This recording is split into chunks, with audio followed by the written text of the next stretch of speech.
So this is your lecture number 2। फटाफट से मुझे कोई भी एक स्टूडेंट ये बता दें कि लास्ट क्लास में हमने क्या पढ़ा था बेटा।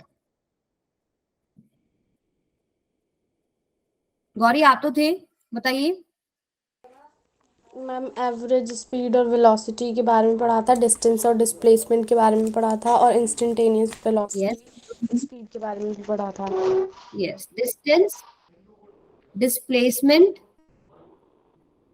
Speed and its types. उसके बाद हमने पढ़ा velocity and its types.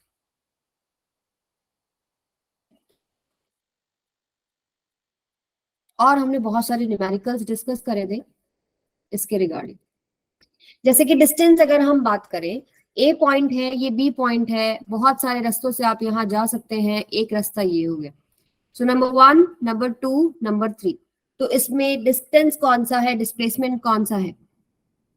Krishna, distance और displacement, can you differentiate which one is distance, which one is displacement? चलिए मैं बताती हूँ। डिस्टेंस सारे हैं। डिस्टेंस क्या होता है? एक्चुअल पाथ जो लिया गया है दो पॉइंट्स के बीच में, चाहे वो आपके पास स्ट्रेट लाइन है, चाहे कर्व्ड पाथ है, कोई भी हो सकता है। Displacement shortest distance between two points है, ठीक है। फिर हमने पढ़ा speed and it's type. Speed क्या होता है? डिस्टेंस बाय में time, total distance covered by में टाइम, ठीक है। इसके टाइप्स क्या क्या थे, याद है किसी को? Uniform speed, non uniform speed, इसके बाद एवरेज एंड इंस्टेंटेनियस स्पीड। ऐसे ही आपके पास वेलोसिटी था, uniform velocity, non uniform velocity, average and instantaneous velocity. और इनसे रिलेटेड हम लोगों ने बहुत सारे न्यूमेरिकल डिस्कस करे थे। और उसमें एक आपको होमवर्क क्वेश्चन दिया था मैंने, ये एक सर्कल है और इसका ये रेडियस है r। A wheel of radius r is rolling on the road. What will be the displacement of a point P in half rotation of wheel on the road? अगर ये हाफ रोटेट करता है तो कितना displacement होगा P point का? किसी ने सॉल्व किया? Yes ma'am. ओके कृष्णा, ये जो आप जो भी डाउट है, जो भी नए स्टूडेंट है, वो क्लास के बाद रुक जाना, आप मुझसे पूछ लेना। अच्छा, कितना आया गौरी? आंसर कितना बेटा? Ma'am r√4 plus pi square. r√4 plus pi square. 4 great work, plus pi square. यही आंसर है। अभी देखिए, जो जिन्होंने नहीं किया, जब ये हाफ रोटेशन करेगा मतलब कि आप अपना माइक ऑफ रखिए बेटा। हाफ रोटेशन का मतलब क्या है कि ये पॉइंट कहाँ पहुंच गया होगा? मान लीजिए ये बॉल है, मान लो ये है, ठीक है। ये मेरे पास पॉइंट है बॉटम वाला, ठीक है। अगर मैं इसका हाफ रोटेशन करती हूँ, हाफ रोटेशन कर रही हूँ, तो मेरे पास ये यहाँ पहुंच रहा है, यानी कि ये पॉइंट मेरा कहाँ पहुंच रहा है? यहाँ टॉप पे। पहले यहाँ था, अब हाफ रोटेशन पे यहाँ पहुंच गया। मुझे डिस्प्लेसमेंट निकालना है, सो मैं इन दोनों पॉइंट्स को ज्वाइन कर लेती हूँ और इस ट्राइंगल को ज्वाइन कर लेते हैं। तो डिस्प्लेसमेंट क्या है? ये जो आपको दिखाई दे रहा है पी जो डिस्टेंस है, यही डिस्प्लेसमेंट है। और ये डिस्टेंस कितना हो जाएगा? 2r, रेडियस का डबल। ये डिस्टेंस कितना हो जाएगा आपके पास? पाई r, क्योंकि आपने सर्कल को आधा घुमाया है। आधा घुमाया यानी सरकमफ्रेंस का आपको आधा लेना है। टोटल सरकमफ्रेंस 2 पाई आर होता है, उसका आधा यानी कि पाई आर। अब आप यहाँ पर पाइथागोरस थ्योरम लगा देते हैं। सो ये पी का square, this is equal to pi r का स्क्वायर प्लस में 2r का square. So this will be equal to under root pi square plus में 4, और एक आएगा आर स्क्वायर कॉमन जो कि बाहर आ जाएगा, r under root pi square plus में 4। क्लियर है सबको? आगे चलिए। आज जो हम पढ़ने वाले हैं बेटा वो है इंस्टेंटेनियस वेलोसिटी। इस पे सवाल आपके बहुत बार बन जाते हैं। एक्सेलरेशन और उसके टाइप्स कितने हैं? Direction of motion, graphs, ST, VT, eighty important है आपका। इंपॉर्टेंट तो खैर सारे टॉपिक है, बट यहाँ इसके ऊपर ग्रिप होना बहुत जरूरी है, ठीक है। और उसके बाद मोशन अंडर ग्रेविटी, अगर हमारे पास समय रहता है तो हम इसको जरूर करेंगे। नहीं तो ग्राफ्स तक तो आज कंप्लीट करेंगे ही करेंगे। अब इंस्टेंटेनियस वेलोसिटी आपकी लास्ट क्लास में मैंने थोड़ा सा स्टार्ट करा दिया था। इंस्टेंटेनियस वेलोसिटी क्या होता है? सबसे पहले तो मुझे एवरेज वेलोसिटी बताओ। एवरेज वेलोसिटी होता है टोटल डिस्प्लेसमेंट बाय में total time. So delta S by में डेल्टा टी से हम रिप्रेजेंट करते हैं। टोटल डिस्प्लेसमेंट मान लो डेल्टा एस है, टोटल टाइम डेल्टा टी जिसमें डिस्प्लेसमेंट हुआ है। अब हमारे पास टाइम लिमिट बहुत छोटी कर दे, अगर हम मान लो इसी केस के अंदर अगर मैं लिमिट लगा दूं कि जो टाइम है डेल्टा टी अप्रोच कर रहा है जीरो को, मैं किसी इंस्टेंट पे वेलोसिटी निकालना चाहती हूँ उस पर्टिकुलर समय पर। मान लो आप यहाँ से भाग रहे हो, ठीक है, यहाँ से आप इधर भागते हुए जा रहे हो और आप अपना वेलोसिटी इंक्रीज करते जा रहे हो। अगर मैं देखूं कि टोटल आपका इस पॉइंट से इस पॉइंट से इस पॉइंट तक कितना डिस्प्लेसमेंट हुआ है डिवाइडेड बाय में कितना टाइम हुआ है, अगर मैं निकालती हूँ वो मेरे पास एवरेज हो गया। लेकिन मैं पूछूं कि मुझे आपकी वेलोसिटी चाहिए इस पोजीशन के ऊपर, यहाँ कितनी है, तो मैं क्या करती हूँ, ये जो आपको निकालना है, जिस पोजीशन पे आपको निकालना है, हम इस टाइम पीरियड को छोटा कर देते हैं माइक्रो सेकेंड में, उस पर्टिकुलर इंस्टेंट पे। तो डेल्टा टी को अब जब आप जीरो अप्रोच कराते हैं तो डेल्टा एस एक स्मॉल डिस्प्लेसमेंट होगा डीएस और डेल्टा टी हो जाएगा डीटी। सो हमारे पास क्या हो जाता है डीएस बाय में डीटी। ये होता है आपके पास वी इंस्टेंटेनियस। अगर मैं इसको एग्जैक्टली लिखूं यहाँ पर, इसको हम लिखेंगे डेल्टा एस बाय में डेल्टा टी और ये आपके पास क्या हो जाएगा वी इंस्टेंटेनियस बनेगा, this is equal to ds by में डीटी। यानी सिंपली अगर आपको वेलोसिटी की इक्वेशन दे, सॉरी डिस्प्लेसमेंट की इक्वेशन दे दे कोई और आप उसको टाइम के विद रिस्पेक्ट टू डिफरेंशिएट करते हैं तो आपको इंस्टेंटेनियस वेलोसिटी मिलती है। क्लियर है सबको? अब ये जो एक्सप्रेशन है मैंने आपको लास्ट टाइम भी बताया था, डीएस बाय डीटी क्या होता है? Slope of s versus t graph.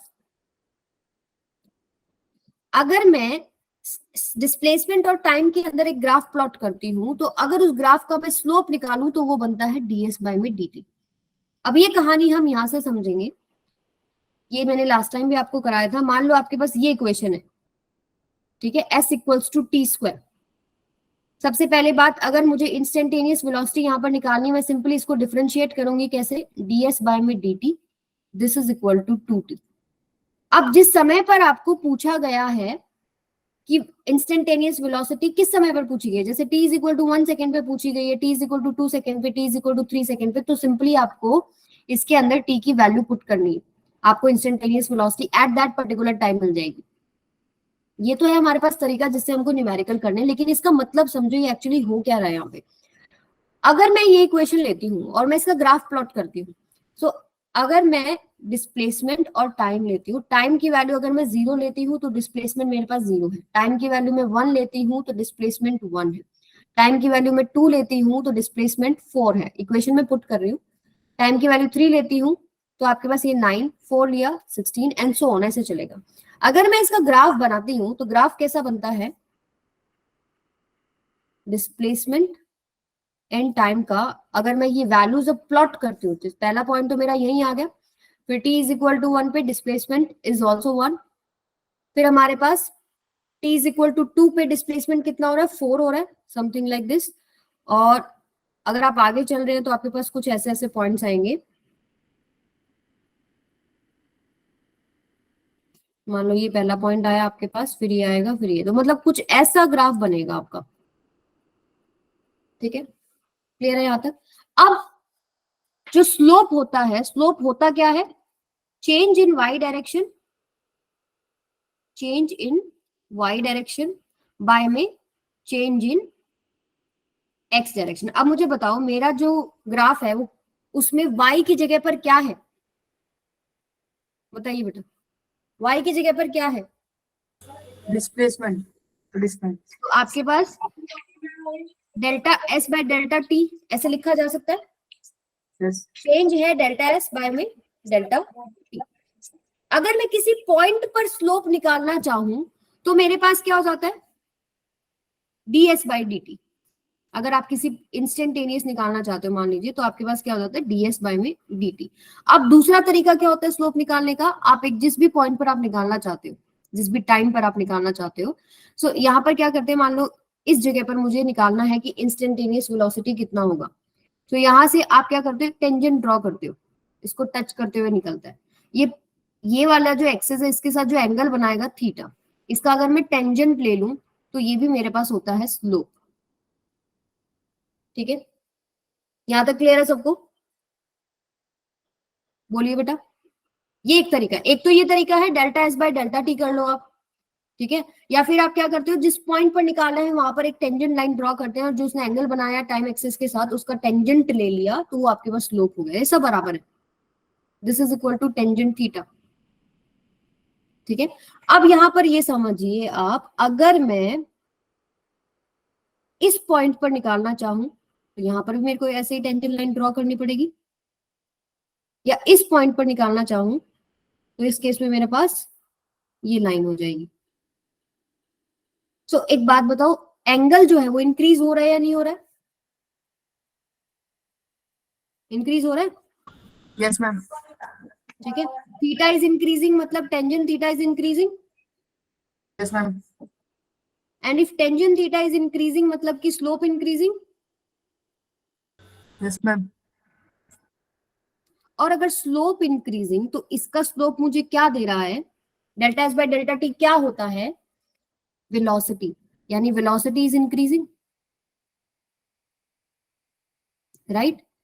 इसका जो एसटी ग्राफ का मैंने स्लोप लिखा उसमें एक टर्म आया डेल्टा एस, एक टर्म आया delta T, and delta S by delta T अभी हम बता चुके हैं वो क्या होता है, वेलोसिटी। यानी slope of s versus t graph क्या है, वेलोसिटी। ठीक है, and this is also equal to tangent theta. जिस भी पॉइंट पर आप निकालना चाहते हो वहां पर एंगल देखना पड़ता है आपको टाइम एक्सिस के साथ कितना बना है। और अगर आपके पास थीटा बढ़ रहा है यानी टेंजेंट थीटा बढ़ रहा है, यानी स्लोप बढ़ रहा है, स्लोप बढ़ रहा है इसका मतलब क्या बढ़ रहा है, वेलोसिटी बढ़ रही है। और यही चीज आप यहां पर भी देख सकते हो, जब आपने टाइम की वैल्यू बढ़ाई है तो आपके पास डिस्प्लेसमेंट बढ़ रहा है। यानी यहां से यहां जब आप गए तो डिस्प्लेसमेंट 1 था, यहां से यहां आप गए तो डिस्प्लेसमेंट कितना है, 3, यहां से यहां गए डिस्प्लेसमेंट कितना हो गया, 5। यानी पर सेकंड आपका डिस्प्लेसमेंट इंक्रीज हो रहा है, इट मींस वेलोसिटी इंक्रीज हो रही है, क्योंकि वेलोसिटी होता है डिस्प्लेसमेंट बाय में टाइम। टाइम के साथ डिस्प्लेसमेंट बढ़ता जा रहा है ना, यानी वेलोसिटी भी बढ़ रही है। तो ये सारी चीजें आपस में रिलेट कर पा रहे हो आप लोग, बताओ। Yes ma'am. ठीक है, अब हमारे पास सवाल आ गया ये, अब बार बार हम लोग पॉइंट पर टेंजेंट डाले, मान लो मेरे को t इज इक्वल टू 1 पे निकालना है, t इज इक्वल टू 2 पे निकालना है, उस पॉइंट पे मैं टेंजेंट डालू, थीटा निकालू, फिर टेंजेंट थीटा निकालू, फिर स्लोप निकालू, फिर बोलू कि वेलोसिटी इतनी होगी। So this is very complicated. हम क्या करते हैं, डिफरेंशिएशन मेथड यूज कर लेते हैं।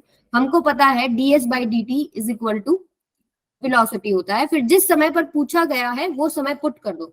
जैसे v इंस्टेंटेनियस किया, ds by D t equals to 2t, अब पूछे t इज इक्वल टू 1 पे वेलोसिटी बताओ, तो t इज इक्वल टू 1 पे वैल्यू कितनी हो जाएगी, 2 metre per second. t is equal to 2 पे कितनी हो जाएगी, 4 metre per second, and t is equal to 3 पे कितनी हो जाएगी, बताओ अब फटाफट बोलिए। इसमें t की वैल्यू 3 पुट करनी है ना, 3 6 मीटर पर सेकेंड। अगला सवाल आपसे पूछा गया है कि एवरेज वेलोसिटी कितना होगा बिटवीन 1 एंड 3। जब आपको एवरेज निकालना है उस समय पर आपको क्या लेना होता है, डिस्प्लेसमेंट नेट कितना हुआ है। सो आपको दिखाई दे रहा है ये s equals to T square. So मैं देख लेती हूँ t इज इक्वल टू 1 पे कितना डिस्प्लेसमेंट है, s1 कितनी वैल्यू होगी 1, और 3 पे कितना डिस्प्लेसमेंट है 9। तो अगर इन दो पॉइंट्स के बीच में, इन दो टाइम्स के बीच में अगर मेरे को नेट डिस्प्लेसमेंट निकालना है कितना होगा, तो वो s3 माइनस s1 होगा। This is equal to 8 divided by में कितना टाइम है, 3 माइनस में 1, t2 माइनस t1 करेंगे, यहाँ पे 3 माइनस 1 2 सेकेंड, यानी कि मेरे पास एवरेज कितना हो गया 4 मीटर पर सेकेंड। ये आपके पास v एवरेज हो गया। सो अभी मुझे ये बताओ एवरेज और इंस्टेंटेनियस में फर्क समझ में आया, बोलिए। Yes ma'am. पक्का, एवरेज मतलब जिस भी टाइम में पूछा है, जैसे बिटवीन 1 एंड 3 सेकेंड पूछा है, यानी बेसिकली 2 सेकेंड के लिए उन्होंने पूछा है कि नेट डिस्प्लेसमेंट क्या हुआ है। ठीक है, नेट डिस्प्लेसमेंट बाय में 2 सेकेंड, वो आपके पास एवरेज हो गया। लेकिन t इज इक्वल टू 1 पे, जैसे t इज इक्वल टू 2 पे देखो, t इज इक्वल टू 2 पे भी हमारे पास जो इंस्टेंटेनियस वेलोसिटी है वो बाई चांस सेम आ रही है, बट कोई जरूरी नहीं होता। जैसे यहाँ पर एवरेज भी 4 है और t इज इक्वल टू 2 पे भी 4 है, बट कोई जरूरी नहीं होता कि सेम आ जाए।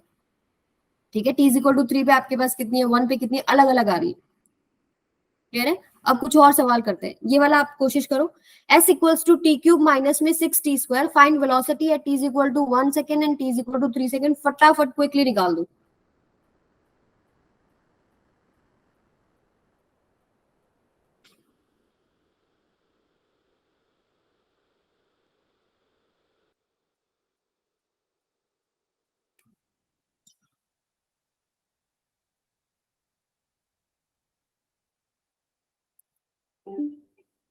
-9, एक आंसर हमारे पास आ गया है।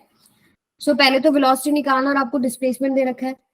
आपको क्या करना है, ds बाय में dt, this is equal to velocity, this is equal to 3t square minus में 12t।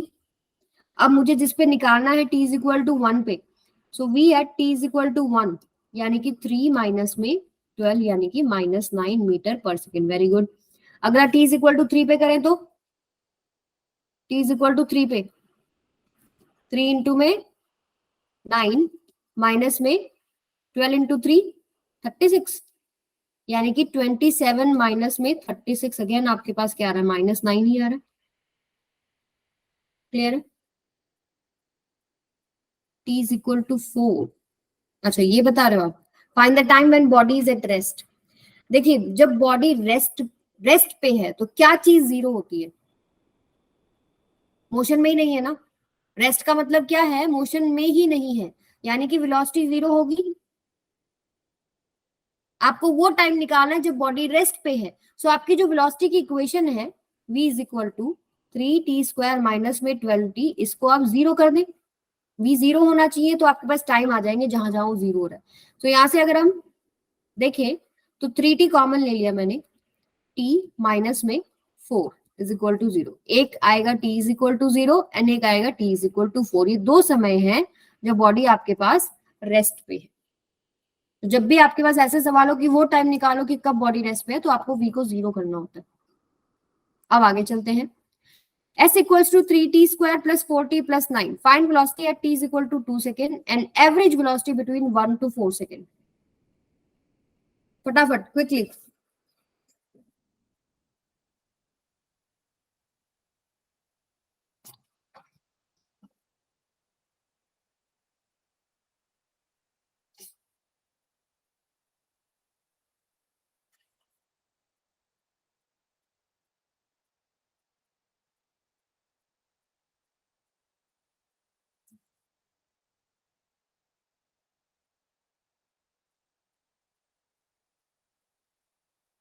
चलो बताते जाओ मुझे क्या करना है। सबसे पहले तो आपको v निकालना है, तो v इज इक्वल टू क्या हो जाएगा, ds by dt, this is equal to 60 plus 4 plus में 9। अब निकालना क्या है, at t is equal to 2, यानी v at t is equal to 2 कितना हो जाएगा बेटा, 6 इंटू में 2 प्लस 4 प्लस में 9, कितना हो गया, 12 प्लस 4 प्लस 9, कितना हो जाएगा, 27। बताओ कितना होगा। और सेकंड हमको क्या निकालना है, find average velocity between 1 to 4। V average कितना कैसे निकालते हैं हम लोग, डेल्टा एस बाय में डेल्टा टी, यानी कि S2 आपको कौन से टाइम लेने, 1 और 4। S4 में कितना डिस्प्लेसमेंट है, 1 में कितना है, डिवाइडेड बाय में 4 माइनस में 1, कितना हो जाएगा 3। तो बेसिक 9 का डिफरेंशिएशन तो 0 होगा ना। यस, यही मैं चेक कर रही थी कि तुम लोगों को दिखाई दिया कि नहीं, तभी मैंने आंसर नहीं लिखा। अभी आया समझ में। यहाँ पर डिफरेंशिएशन रूल्स क्या होते हैं, 6t प्लस 4, ठीक है, ये आपके पास क्या हो जाएगा, कांस्टेंट। कांस्टेंट का डिफरेंशिएशन क्या होता है, 0। यहाँ पर भी ये नहीं आएगा, तो कितना हो जाएगा, 12 प्लस 4 16 मीटर पर सेकेंड। अब S4 बता दो कितना हो जाएगा, S4 यानी t इज इक्वल टू 4 पे 3 इंटू में 4 4 16 प्लस में 4 4 16 प्लस में 9, आई थिंक ये 73 बनेगा। और S1 3 प्लस में 4 प्लस में 9, ये कितना बनेगा आपके पास 16, यस 16। सो आपके पास ये आएगा 73 माइनस में 16। सो अगर आप इसको सॉल्व करते हैं बताओ कितना आएगा, 73 माइनस में 16 बाय में 3। अपनी कैलकुलेशन स्पीड बढ़ाइए बेटा।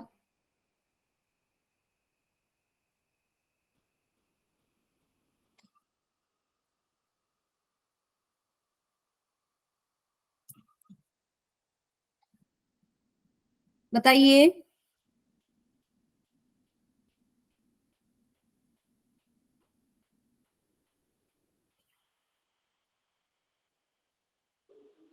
कर रहे हो कि नहीं तुम लोग सॉल्व?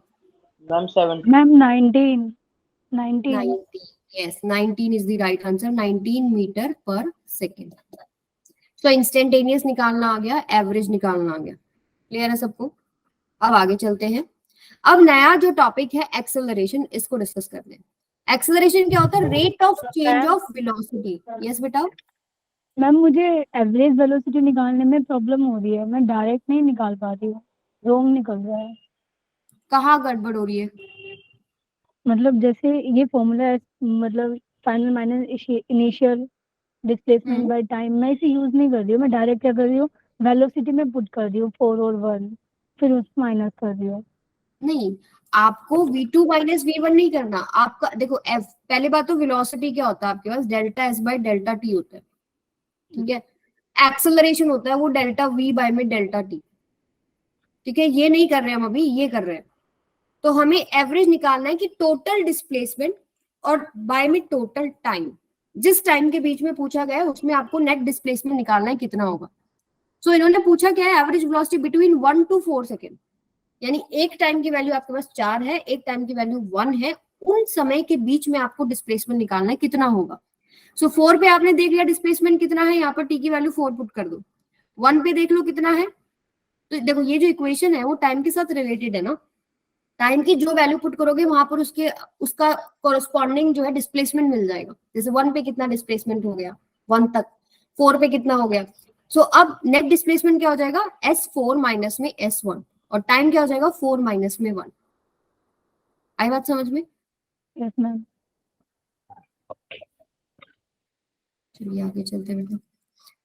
अच्छा, एक्सेलरेशन क्या होता है, rate of change of velocity. Rate of change of velocity का मतलब क्या है, वेलोसिटी बाय में टाइम, डेल्टा v बाय में डेल्टा t, ये होता है आपके पास एक्सेलरेशन। एक्सेलरेशन वेक्टर होता है कि स्केलर होता है? वेक्टर। वेक्टर। इसका डायमेंशनल फॉर्मूला क्या होता है?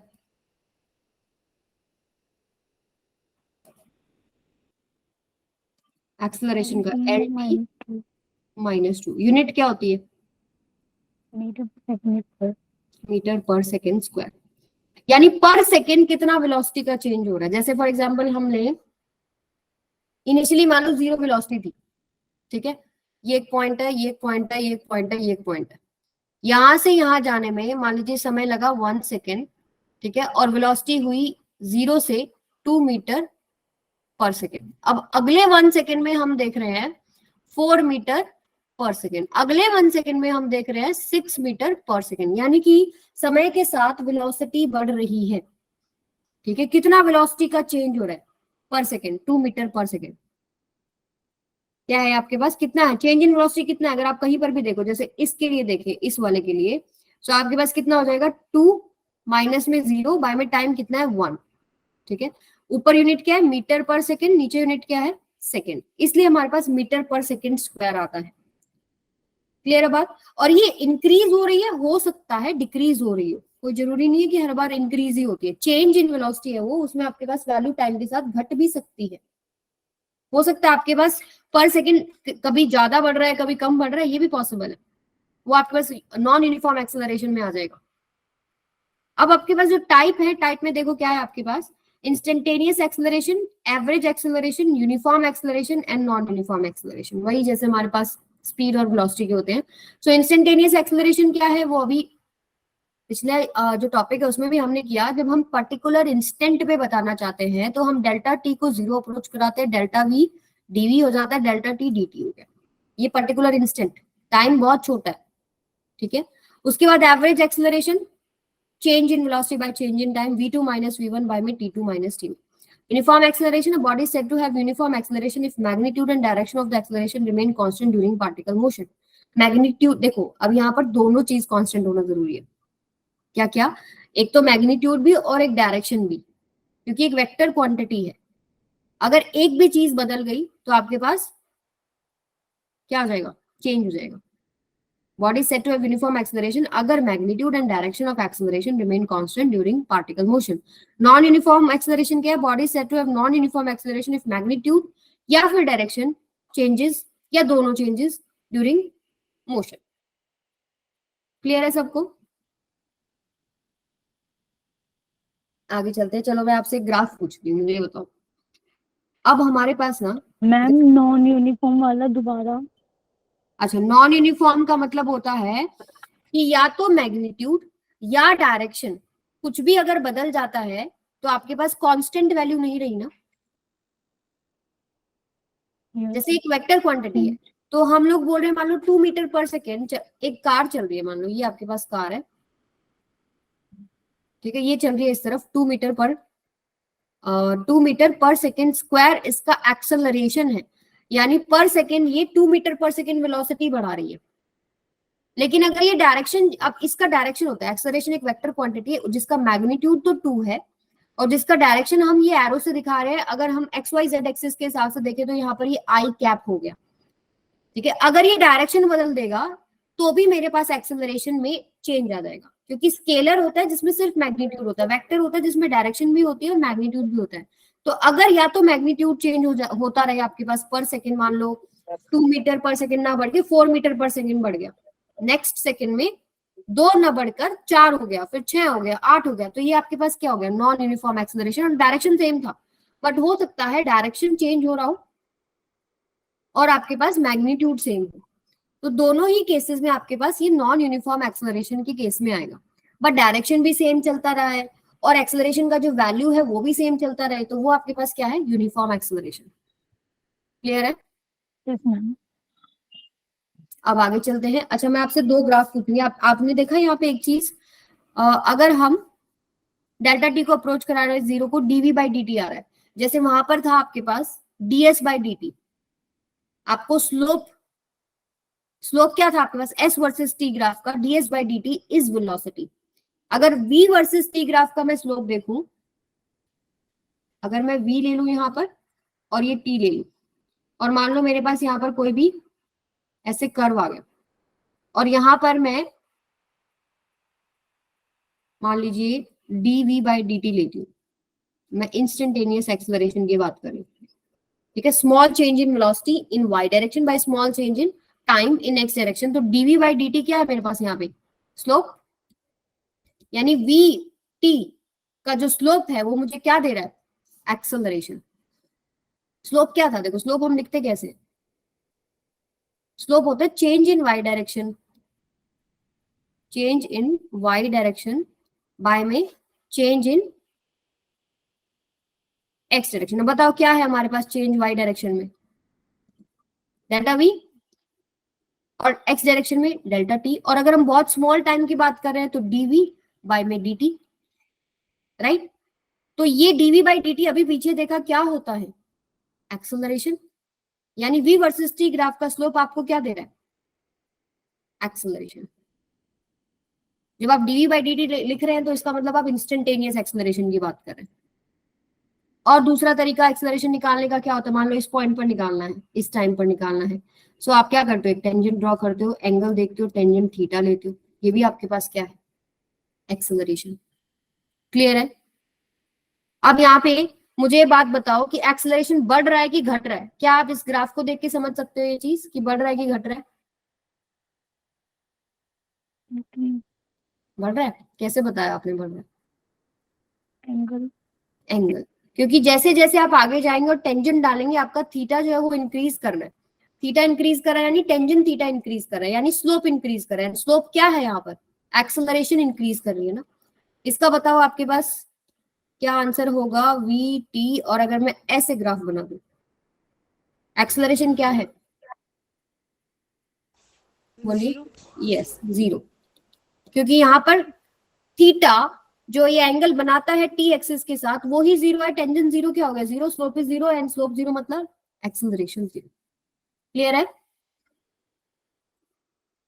अब आगे करते हैं कुछ सवाल। आपको दे दिया s equals to t cube minus में 6t square. Find acceleration when body is at rest. आपको एक्सेलरेशन निकालना है जब बॉडी रेस्ट पे। तो इसको कोशिश करो एक बार, सभी बच्चे इसको सॉल्व करेंगे। आपके पास 2 मिनट है। Your time starts now.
क्या करना पड़ेगा? चलो एक जना बता दो।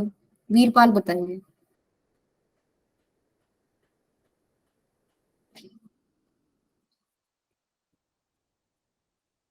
सवाल बताइए, आपको आसान लग रहे हैं, ठीक लग रहे हैं, या मुश्किल लग रहे हैं? उसी हिसाब से फिर मैं नेक्स्ट क्लास में क्वेश्चंस चेंज कर दूंगी। बताइए, क्या आपके ये पढ़े हुए कॉन्सेप्ट्स में से सवाल है या आप कुछ नई चीजें देख रहे हो? बताओ भाई, आवाज आ रही है? मुझे तो ये डाउट हो जाता है कि मेरा नेट तो नहीं चला गया है। गौरी बताएगी। बताओ बेटा।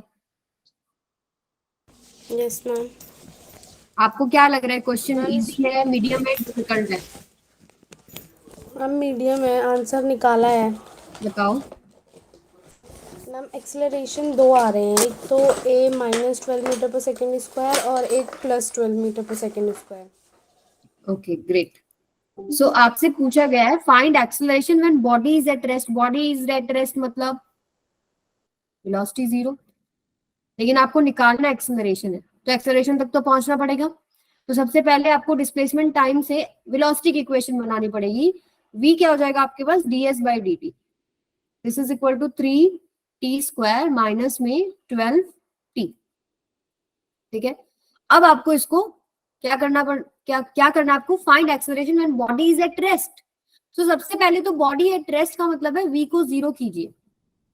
ठीक है, तो यहां से आपके पास 3t t माइनस में 4 इज इक्वल टू 0। एक t की वैल्यू आ गई 0 एंड एक t की वैल्यू आ गई 4। यानी ये वो दो समय है जब बॉडी रेस्ट पे है। इन समय के ऊपर आपको एक्सेलरेशन निकालना है।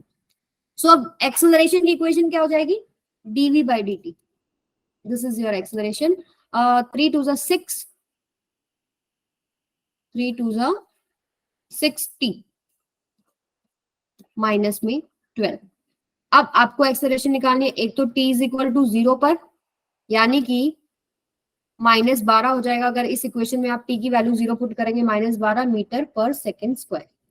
और अगर मैं टाइम की वैल्यू लू 4, तो ये हो जाएगा 6 इंटू में 4 माइनस में 12, यानी कि 6 चौक 24 माइनस में 12। This is equal to 12 metre per second square.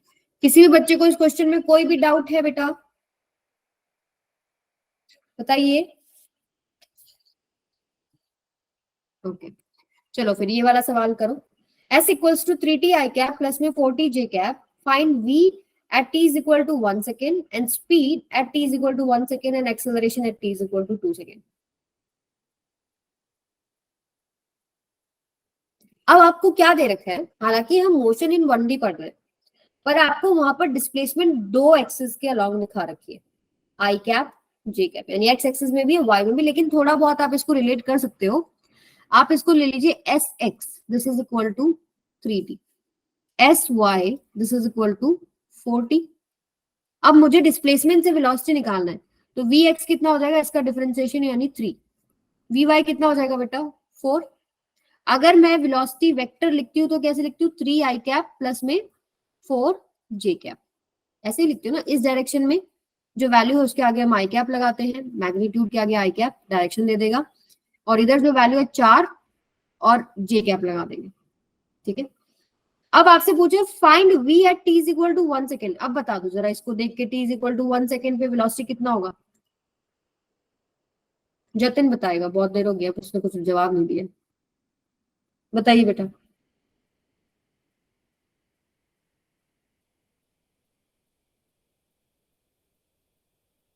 Jatin are you in class? Yes ma'am. बताओ बेटा, क्या लग रहा है आपको, t is equal to 1 second पे कितना होगा वेलोसिटी।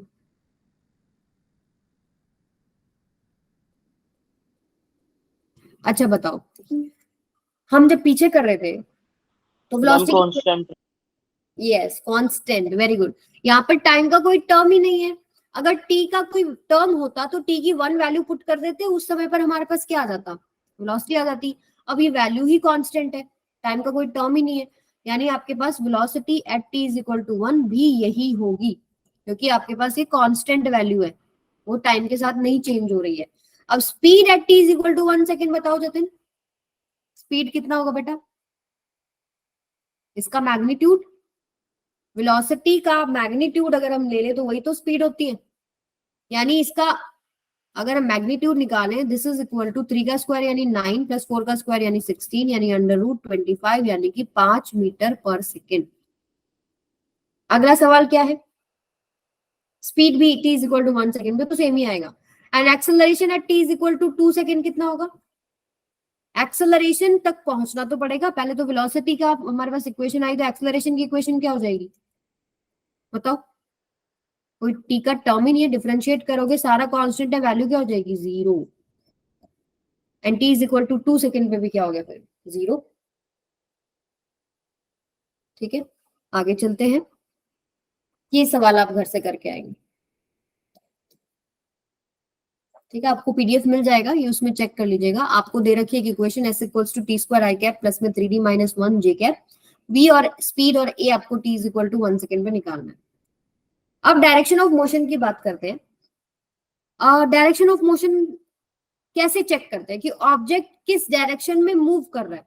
सो मान लो ये आपका रेफरेंस पॉइंट है, ठीक है, और लेट्स से कि गौरी है रेफरेंस पॉइंट के इस तरफ यहां पर खड़ी है, एंड सपोज कि कुमकुम जो है वो रेफरेंस पॉइंट के इस तरफ खड़ी है। ये आपके पास कौन है, कुमकुम, ये कौन है गौरी। सो अभी बताएगा कौन, वीरपाल बताएगा कि इस तरफ के डिस्प्लेसमेंट को हम क्या बोलेंगे। मान लीजिए कि आपके पास इस तरफ डिस्प्लेसमेंट है +2, ये जो डिस्प्लेसमेंट है ये रेफरेंस पॉइंट से इधर कितना खड़ी है +2 मीटर पे है, यानी डिस्प्लेसमेंट आपके पास +2, और कुमकुम का displacement let's say -2।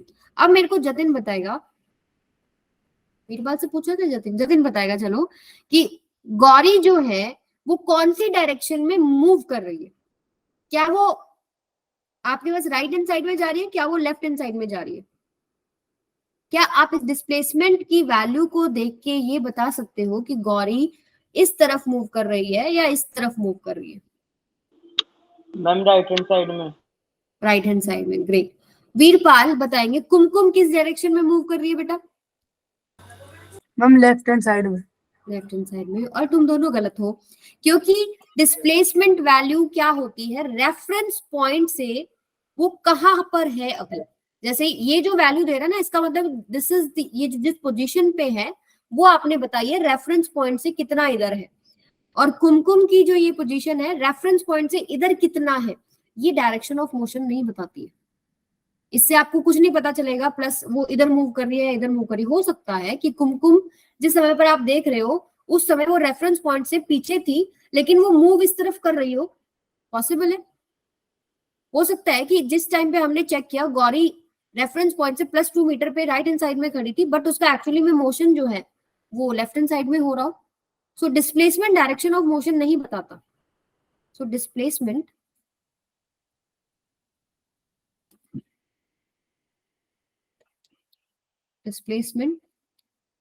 will not give us direction of motion। तो कौन देगा?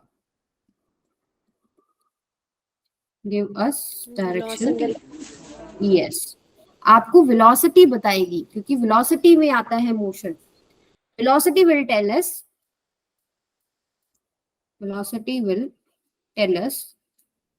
direction of motion। अब वो direction of motion आप कैसे चेक करोगे?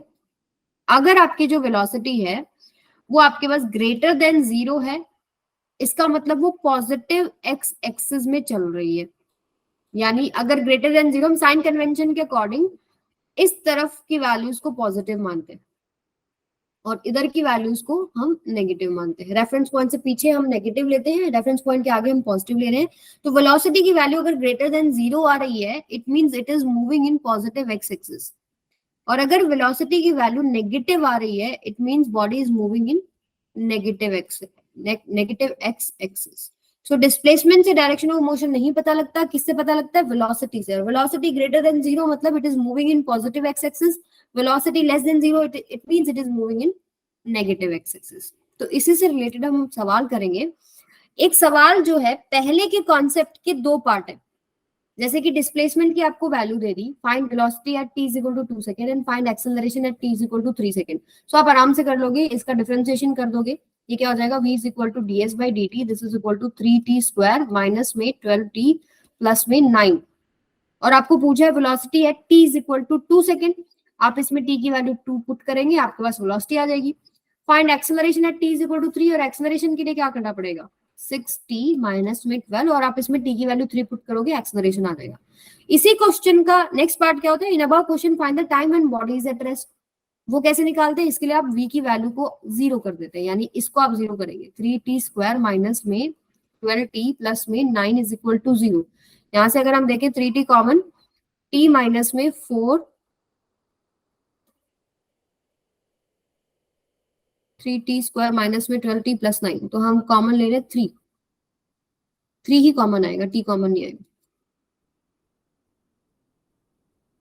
ये आएगा t कॉमन, ये आएगा 3t माइनस में 4, 3t² माइनस में 4t प्लस में 3 इज इक्वल टू 0। सही लिखा है? यानी कि 3t² माइनस में 4t प्लस में 3 इज इक्वल टू 0।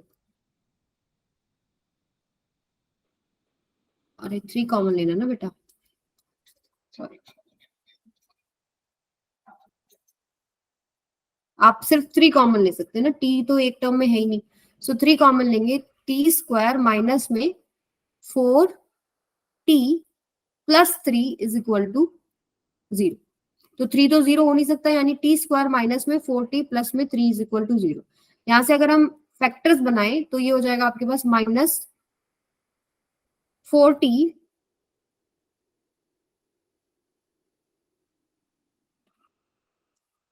फैक्टर्स बनाओ, हमारा आना चाहिए 3 और ये होना चाहिए minus 4t। So minus 3t minus t plus में 3 इज इक्वल टू 0। सही लिखा है मैंने? बताओ। ऐसे ही होता है ना कि इनका जो प्रोडक्ट है वो 3 होना चाहिए और इनका सम 4 होना चाहिए। सही लिखा है? Yes ma'am. तो यानी यहाँ पर आप t कॉमन लेंगे, t माइनस में 3, यहाँ आप -1 कॉमन लेंगे, t माइनस में 3 इज इक्वल टू 0। यानी t is equal to 1 and t is equal to 3, ऐसे दो टाइम है जब बॉडी जो है वो रेस्ट में है। क्लियर है? t is equal to 1 and t is equal to 3 पे। ये दो सवाल जो ऑलरेडी आप पढ़ चुके हैं उन पे था, और अभी डायरेक्शन ऑफ मोशन कहाँ काम आएगा वो आपका नेक्स्ट सवाल है। Find the time when body is moving in negative direction. आपको अब वो समय निकालना है जब बॉडी मूव कर रही है नेगेटिव डायरेक्शन में, तो उसमें क्या कंडीशन था कि वेलोसिटी लेस देन 0 होना चाहिए। और वेलोसिटी की इक्वेशन आप निकाल चुके हो, यही वाली, v is equal to 3t square minus 12p plus 9। ठीक है, this should be less than 0। अगर मैं यहाँ पर इसकी फैक्टर्स बना लूं, वही जो अभी मैंने बनाया, 3t स्क्वायर माइनस में 4t प्लस 3, यानी 3t माइनस 3 और t माइनस 1, यही आया था। This should be less than 0। अगर ये लेस देन 0 आ गया तो हमारे पास क्या हो जाएगा, वेलोसिटी नेगेटिव, जो मोशन है वो नेगेटिव डायरेक्शन में। सो ऐसे कौन सी टाइम की वैल्यू आप यहाँ पर पुट कर सकते हो कि लेस देन 0 बनने। जैसे हमको यहाँ चेक करना पड़ेगा, ये तो कांस्टेंट है, इसको तो हम छोड़ देते हैं, हमारी कंडीशंस डिपेंड करेंगी इनके ऊपर। अगर आपके पास t लेस देन 1 है तो क्या ये पूरा प्रोडक्ट लेस देन 0 बन रहा है? 0.5 ले लो, 0.5 माइनस 1 माइनस 0.5, 0.5 माइनस 3 कितना हो जाएगा, माइनस 2.5। ठीक है, तो माइनस माइनस, इससे भी आपके पास नेगेटिव आ रहा है, इससे भी नेगेटिव, नेगेटिव नेगेटिव क्या होगा, पॉजिटिव। तो यहाँ पर आपके पास ये लेस देन 0 नहीं है, नॉट लेस देन 0। ठीक है, अब बात करते हैं दूसरे टाइम की। दूसरा टाइम क्या है आपके पास, t इज इक्वल टू 3। अगर 3 से बड़ा मैं पुट करूं, if t is greater than 3, सो ये क्या, आप सोचिए जरा, क्या ये जो प्रोडक्ट है आपका लेस देन 0 बन रहा है बेटा? मान लो 4 ले लिया मैंने, 4 माइनस 3 कितना हो गया, 1, और 4 माइनस 1 कितना हो गया, 3। दोनों जो है वैल्यूज वो पॉजिटिव है, और 3 तो पॉजिटिव था, सबको आपको अगर मल्टीप्लाई करते हो तो positive, it is not less than 0। सो ये वाला केस भी नहीं बनता। अब जरा चेक करो 1 और 3 के बीच में, दो ले लो, दो लो। अगर दो इसमें पुट करके देखो, t इज इक्वल टू 2 इधर और t is equal to 2 put करके देखो, क्या ये पूरा प्रोडक्ट अब नेगेटिव बन रहा है? सोचो जरा, if t is equal to 2 बन रहा है कृष्णा? 2 माइनस 3 क्या हो गया, -1। ठीक है, ये -1 है, और ये 2 माइनस 1 1, 1 माइनस 1 क्या हो गया, मल्टीप्लाई करोगे तो माइनस, 3 से मल्टीप्लाई करोगे तो भी minus, it is less than 0। यानी अगर टाइम आपके पास 1 और 3 के बीच में अगर आपने लिया तो ये पूरा का पूरा एक्सप्रेशन नेगेटिव बनता है। ठीक है, यानी हमारे पास कंक्लूजन क्या निकलता है, if time is between 3 and 1, not 2, 3 and 1। Condition हमने एक 1 से छोटा और एक 3 से बड़ा लिया ना, सो 3 एंड 1। अगर आप ये लेंगे तो आपके पास क्या होगा, बॉडी इज मूविंग इन, क्योंकि इस केस में आपके पास वेलोसिटी नेगेटिव आ रही है, body is moving in negative direction. अब इस सवाल में किसी को कोई भी समस्या है तो मुझे बताओ, बताओ बेटा।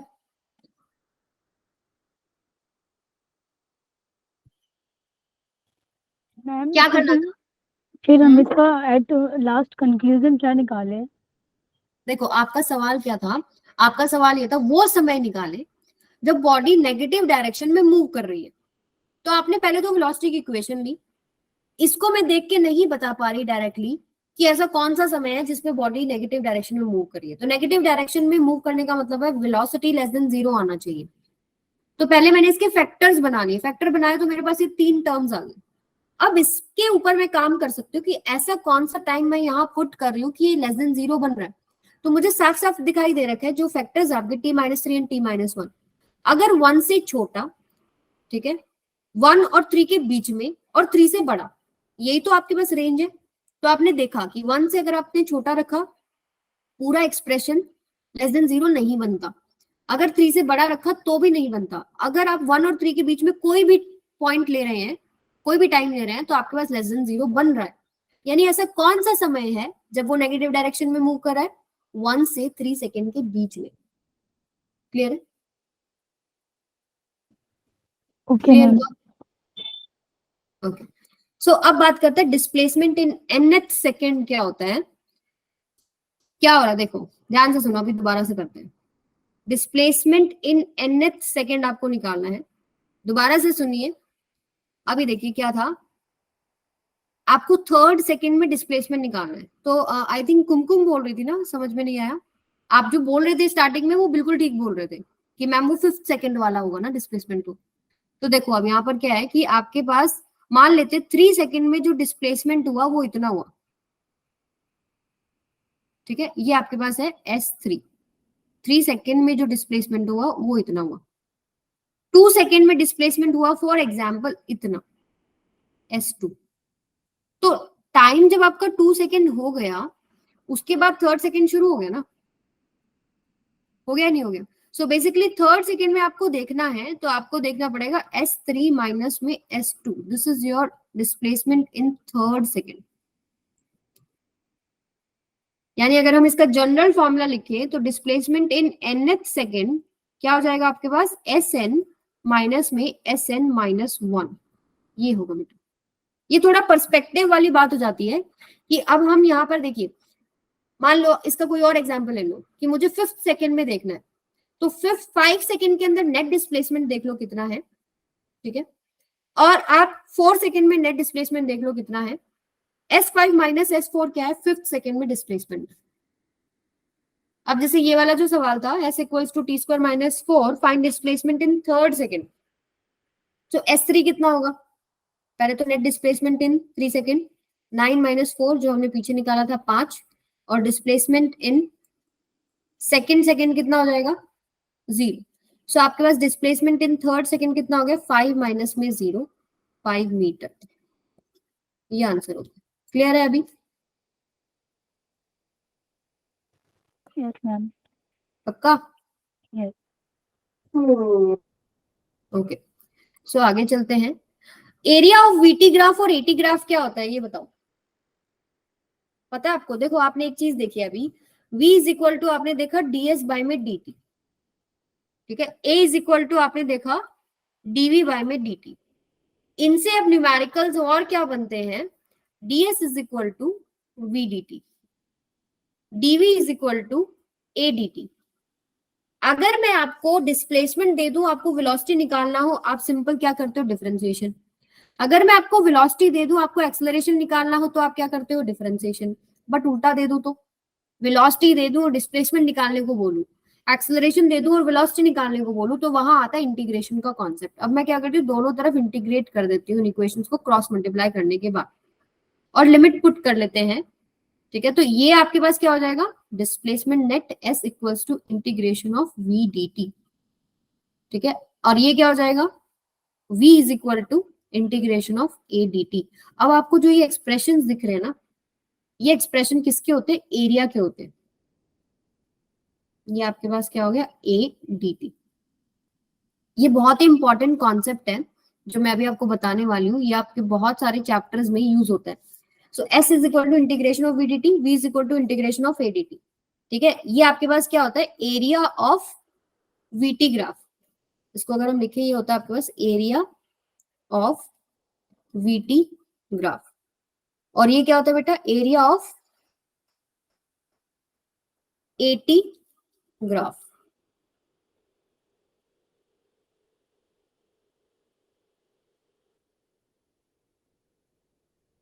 Area of eighty graph. अब इसको समझेंगे कि एक्चुअली में ये टर्म एरिया क्यों कहला रहा है, यही तो समझना है ना। जैसे कि अगर मैं मैं क्या कर रही हूँ, वीटी ग्राफ लेती हूँ, ये मान लो v है, ये मेरे पास t है, और मैंने कोई इक्वेशन लिया, कोई मोशन हुआ, उसकी इक्वेशन लिखी, इक्वेशन का मैंने ग्राफ प्लॉट कर लिया, ठीक है। अब मुझे क्या करना है, एक स्मॉल स्ट्रिप लेनी है, पतली सी स्ट्रिप लेनी है, ठीक है। इसका एरिया बताओ कितना होगा, इस स्ट्रिप का एरिया कितना होगा। अगर ये छोटा सा टाइम dt है और ये v1 है, तो इसका एरिया कितना होगा, area of the small strip कितना होगा, v1 into dt। v1 into में dt। क्या मैं इसको स्मॉल डिस्प्लेसमेंट बोल दूं, ds1। v dt क्या है, यही है ना, v is equal to D S by D t, cross multiply किया, ds is equal to v d t. Small time dt के अंदर जो डिस्प्लेसमेंट हुआ छोटा सा, वो आपके पास क्या है, ds1। ऐसे ही अगर मैं बहुत सारे इसके स्ट्रिप्स बनाती जाऊं और उनके जो टाइम की लिमिट है वो छोटे छोटे टाइम है, dt बस v1 v2 v3 v4 ऐसे चले जाएंगे। सो अगली स्ट्रिप का एरिया क्या हो जाएगा, v2 dt, इसको बोल दे ds2। अगली स्ट्रिप का क्या हो जाएगा, v3 dt, इसको बोल दे ds3, and so on. Last है आपके पास vn dt, और ये क्या हो जाएगा, dsn। अगर इनको मैं ऐड कर दूं तो v1 dt plus v2 dt plus v3 dt, आप बेसिकली क्या ऐड कर रहे हो, small small small small small strips का एरिया ऐड कर रहे हो। तो क्या आपके पास सारा एरिया नहीं आ गया, आ गया नहीं आ गया? आपने एक छोटी स्ट्रिप ली, उसका एरिया निकाला, फिर दूसरी तीसरी चौथी, सबके एरिया क्या है, v1 dt v2 dt v3 dt vn dt, ये सब एरिया को अगर मैं ऐड कर दूं तो मेरे पास एरिया अंडर द कर्व आ गया। आपके पास क्या आ जाएगा, ये समेशन vn dt, और इस तरफ इसको बोलते क्या है, v1 dt के आपके पास ds1 ds2 ds3, तो ये आपके पास क्या होगा, net displacement, net displacement. But इसमें थोड़ी प्रॉब्लम थी कि जब आप स्ट्रिप का एरिया निकालते हो ना, तो उसके अंदर क्या है, कुछ एरिया बच जाता है। जैसे अगर आप इसका एरिया निकाल रहे हो, मैं थोड़ा सा इसको बड़ा करके दिखाऊं आपको, ये आपके पास हो गया स्ट्रिप, ठीक है, तो ये छोटा सा एरिया बच जाता है हर एक स्ट्रिप के अंदर। सो हम समेशन ना यूज करके इंटीग्रेशन की हेल्प लेते हैं, उसमें फिर ये प्रॉब्लम नहीं आती। सो ये हो जाएगा v dt, this is equal to net displacement. और अब एरिया कहां से कहां तक निकालना है, वो लिमिट होती है t1 से t2, जहां तक भी निकालना है। जैसे मुझे सिर्फ इतना ही निकालना है या पूरा एरिया अंडर द कर्व निकालना है, तो वो आपको देखना पड़ेगा। अब जो टाइम लिमिट पुट करोगे उसमें आपको नेट डिस्प्लेसमेंट मिल जाएगा। Are you able to relate this concept now? अभी क्या होता है, बुक में आपको सीधा बता देंगे s is equal to integration v dt, v is equal to integration a dt, but ये एरिया कहलाया क्यों? इसको बोलते हैं एरिया अंडर vt ग्राफ, इसको बोलते हैं area under at graph. Similar concept at में होता है, वहां a1 dt a2 dt a3 dt, वो dv1 dv2 dv3 ऐसे आ जाता है। सारा वेलोसिटी अगर ऐड करते हैं, सारा वेलोसिटी बनता है, समेशन हटा के हम इंटीग्रेशन लगा देते हैं। समझ में आई बात सबको? हजम हो गई कि नहीं? गौरी, वीरपाल, क्लास में हो कि भाग गए? बेटा बोल दो, थोड़ा तो सपोर्ट करो। Okay, thank you Gauri. And Khushboo, समझ में आया?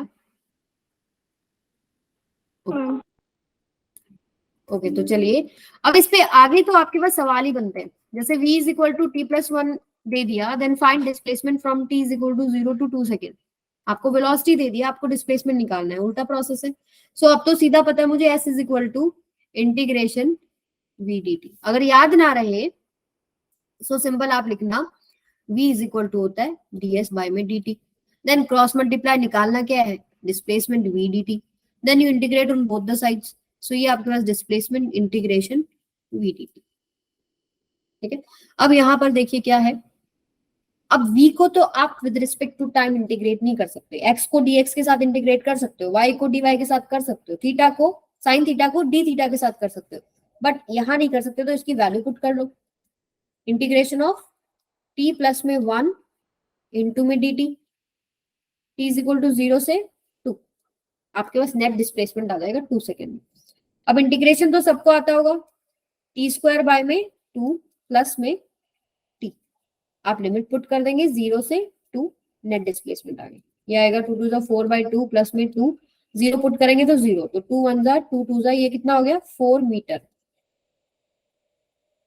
ये तो सवाल था जब आपको लिमिट्स दे रखी होती है, बट लिमिट्स जब नहीं गिवन होती हैं तो हम लोग क्या करते हैं, ये प्रोसेस, ये जो आता है आपके पास एक्सप्रेशन, इसमें हम एक कांस्टेंट ऐड करते हैं और उस कांस्टेंट की वैल्यू निकलती है, कोई कंडीशन आपके सवाल में ही दी होती है। तो ये एक सवाल और करते हैं,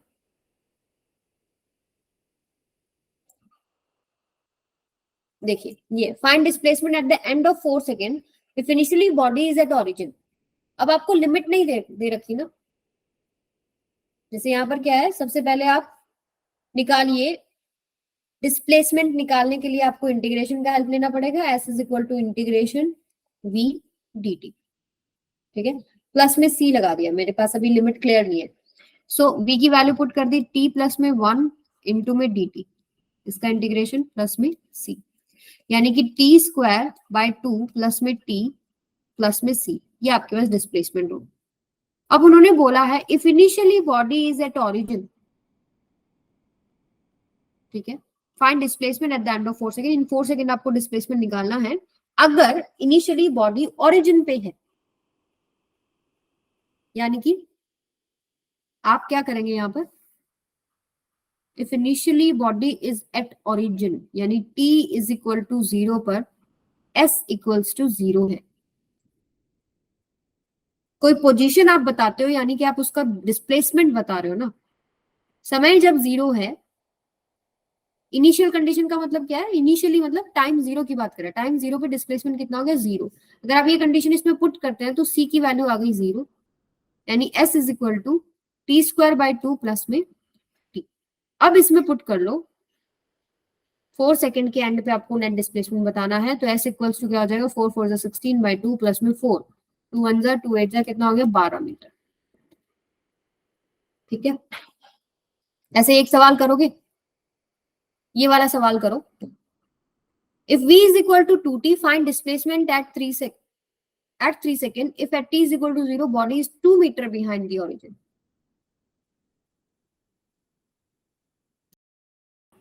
जैसे ये सवाल था, अगर इसमें आप सी भी नहीं निकालते तो भी आपका आंसर सेम आता, मतलब सी नहीं लगाते, आप सिंपली ये वाला एक्सप्रेशन निकाल देते टी स्क्वायर बाय 2 प्लस में टी, एंड इसमें टी की वैल्यू आप 4 पुट कर देते, आंसर सही आता, क्योंकि जो कंडीशन थी वहां पर सी की वैल्यू 0 बन रही थी। लेकिन यहाँ देखो सी की वैल्यू 0 नहीं बनेगी। एक बार करके देखो इस सवाल को, if v is equal to 2t find displacement at 3 second if at t is equal to 0 body is 2 metre behind origin. Ma'am 7 metre. Yes, अभी देखो आपको क्या दे रखा है, v is equal to 2t, आपको निकालना है डिस्प्लेसमेंट। तो डिस्प्लेसमेंट निकालने के लिए integration of v dt, v की value 2t with respect to dt, यानी 2t स्क्वायर बाय में 2। अब मेरे पास कुछ लिमिट नहीं थी तो मैंने सी लगा दिया इसमें डिस्प्लेसमेंट। अब एक कंडीशन दे रखी है कि जब t 0 है तो बॉडी 2 मीटर बिहाइंड ओरिजिन है, यानी s इक्वल्स टू -2 है। बिहाइंड ओरिजिन हम कैसे लेते हैं, नेगेटिव। तो यहाँ की t की वैल्यू जब आप 0 पुट करेंगे s इज इक्वल टू -2, तो c की वैल्यू आ गई -2, यानी डिस्प्लेसमेंट कितना हो जाएगा 3 स्क्वायर माइनस में 2। अब जहां पर भी निकालना है वहां निकाल लो, आपको किस पे निकालना है, t is equal to 3 second पे, यानी डिस्प्लेसमेंट कितना हो जाएगा 9 माइनस में 2 7 मीटर। आई बात सबको समझ में? चलिए अब कुछ सवाल है, ये आप लोग होमवर्क में कीजिएगा, ये भी आप होमवर्क में कीजिएगा। ये वाला करते हैं, लास्ट क्वेश्चन, फिर आपको छोड़ दूंगी। If a is equal to x square, find v when x is 2 meter. If at x equals to 0, body is at rest.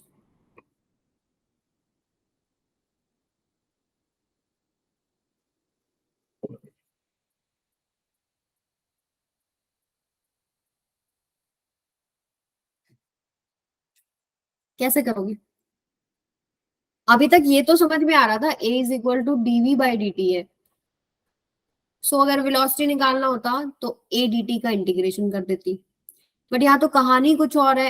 Acceleration और x का कुछ रिलेशनशिप दे रखा है, तो एक और इक्वेशन होती है a इज इक्वल टू, अगर इसमें ऊपर नीचे में ds से मल्टीप्लाई कर दूं तो ds बाई dt क्या होता है, v इंटू में dv बाय में ds, या dv बाई dx कर लो। मान लो ऊपर नीचे आपने डिस्प्लेसमेंट s ना देके मैंने x में कर लिया सपोज, तो dx, तो ये हो जाएगा dx। So v dv is equal to a dx, तो इस एक्सप्रेशन का मैं यूज करूंगी a dx is equal to v dv, दोनों तरफ आप इंटीग्रेट करेंगे, ठीक है। अब a की वैल्यू आपको x स्क्वायर दे रखी है, x square with respect to dx is equal to integration of v with respect to d. अब यहां ये इंटीग्रेट हो सकता है, v can be integrated with respect to dv also. ठीक है, सो आप कैसे इंटीग्रेट करेंगे, अब आपको लिमिट्स दे रखे, देखो फाइंड v, आपको v निकालना है व्हेन x इज 2 मीटर, जब आपके पास x 2 मीटर है। If at x equals to 0 body is at rest, जब आपके पास x की वैल्यू 0 है उस समय बॉडी रेस्ट पे, मतलब क्या होता है कि v 0 है। और आपको निकालना कहाँ है, v, find v when x is 2, तो second limit x is equal to 2 और ये ले लेते हैं v। अब बस आपको इसको इंटीग्रेट करना है, एक्स क्यूब बाय में 3, this is equal to v square by में 2। ठीक है, अब इसमें अपर लिमिट लोअर लिमिट आपको पुट करना पड़ेगा, 0 से 2 और ये होगा 0 से v। So upper limit put करेंगे 2 to the 4 to the 8 by 3, lower limit में पूरा टर्म 0, इधर अपर लिमिट पुट करेंगे वी स्क्वायर बाय में 2, 0 करेंगे पूरा टर्म 0। सो यहाँ पर क्रॉस मल्टीप्लाई करेंगे, v square equals to 16 by में 3, यानी v कितना हो गया बेटा, plus minus under root 16 by 3, ये कितना हो जाएगा, प्लस माइनस 4 बाय में रूट 3, ये आपका आंसर हो जाएगा। सो कहाँ कौन सी इक्वेशन यूज करनी है ये जानना समझना जरूरी है।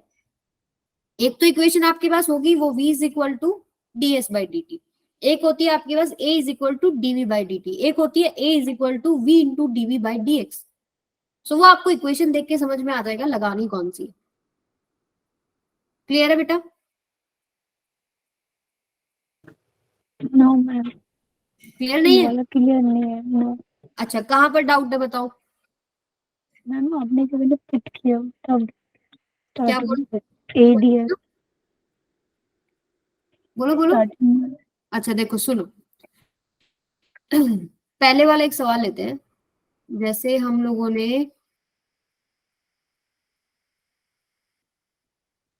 एक्सेलरेशन का ये होमवर्क वाला जो क्वेश्चन था, एक बार ये करो, ये सिंपल सवाल है। उसके बाद जो मैंने कराया है वो आपको और इजीली समझ में आएगा। ये देखिए क्या था, if a is equal to 3t square है तो आपको v निकालना है। तो आपको पता है कि a होता है dv बाई dt, आपसे उल्टा सवाल कर लिया उन्होंने।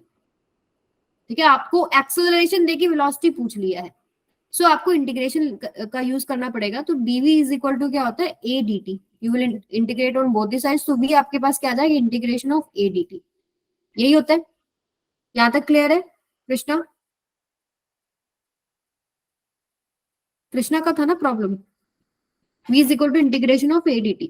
सो यहाँ देखिए v is equal to integration, a की वैल्यू पुट कर दिया क्योंकि एक्सेलरेशन t के विद रिस्पेक्ट टू इंटीग्रेट नहीं हो सकता।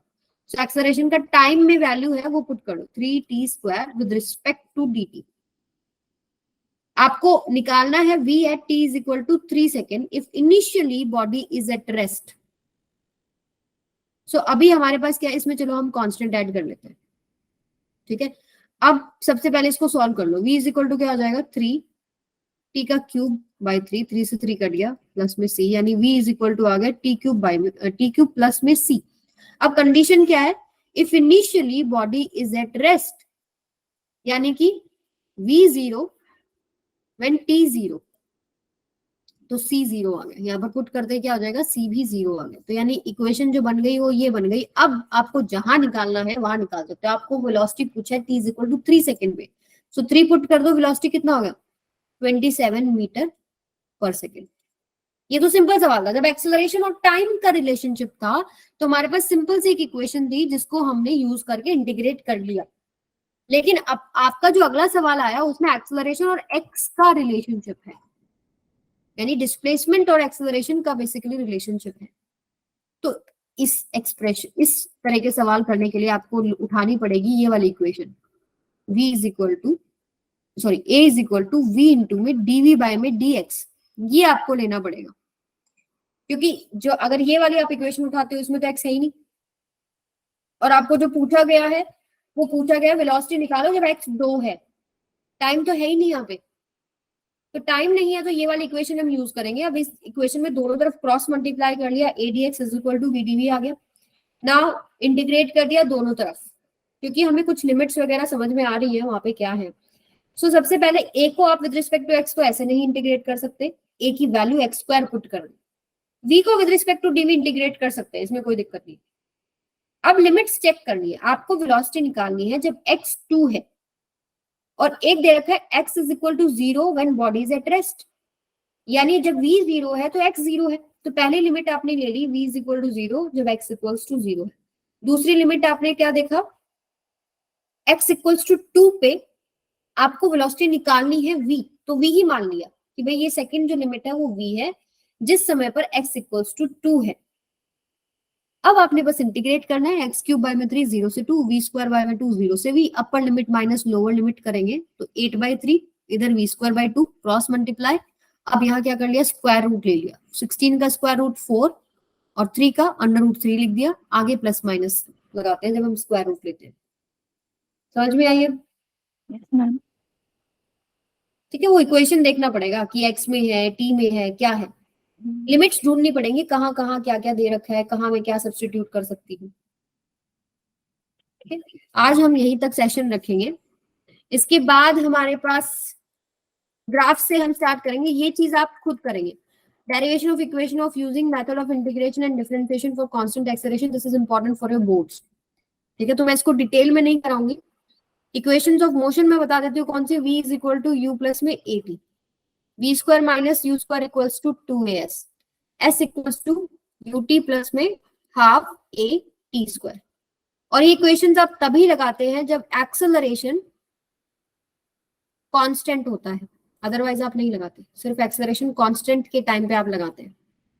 अगर एक्सेलरेशन कांस्टेंट नहीं है तो कौन सी इक्वेशन हमेशा ट्रू होती है, जो हम जनरल अभी तक करते हुए आ रहे थे। एक तो आ रहा था आपके पास v is equal to D S by D T, एक आ रहा था a is equal to D V by D T, एक आ रहा था आपके पास a is equal to v into में D V by D X. These equations are always true, but ये अगर लगानी है तो कांस्टेंट एक्सेलरेशन में लगाते हैं। सो इनके जो इनके इंटीग्रेशन इनके डेरिवेशन दो आते हैं, एक होता है मेथड ऑफ कैलकुलस से, जो कि मैंने यहाँ पर सॉल्व करके दिखा रखा है, you can go through it कि कैसे आपके पास कैलकुलस को यूज करके करते हैं। एक होता है by using method of graph.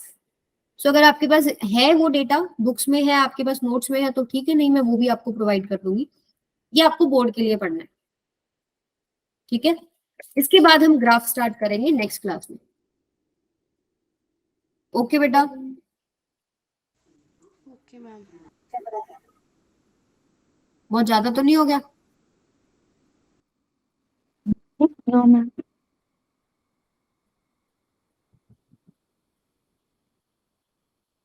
देखो 6 आवर का बहुत फायदा होता है, मतलब 6 hour in the sense like हफ्ते में 2 ही क्लासेस हैं, फटाफट एक तो रिवीजन होता है, आप अपनी जितनी प्रैक्टिस